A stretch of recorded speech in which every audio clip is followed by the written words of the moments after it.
Perform the indicated operation. Assume that variables represent non-zero numbers. Here we have a polynomial that is 8y to the third minus 6y squared plus 4y plus 10, all divided by 2y.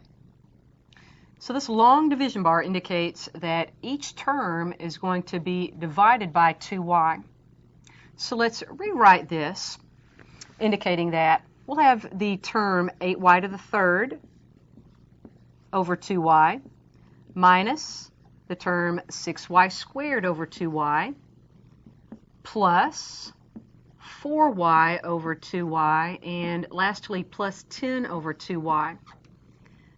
So now let's go ahead and perform the division within each of these terms, actually by just canceling common factors.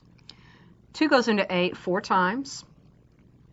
Y goes into y to the third, y squared times.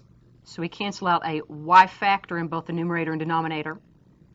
Minus 6 divided by 2 is 3, and y squared divided by y, canceling out one factor of y, leaves y. So that term is negative 3y, plus 4y divided by 2y.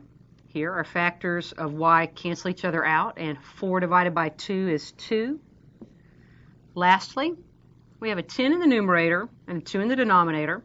2 goes into itself once, into 10 5 times, but notice there's nothing to cancel with the y, so it stays in the denominator. So this last term looks like 5 over y. So the quotient of these polynomials is 4y squared minus 3y plus 2 plus 5 over y.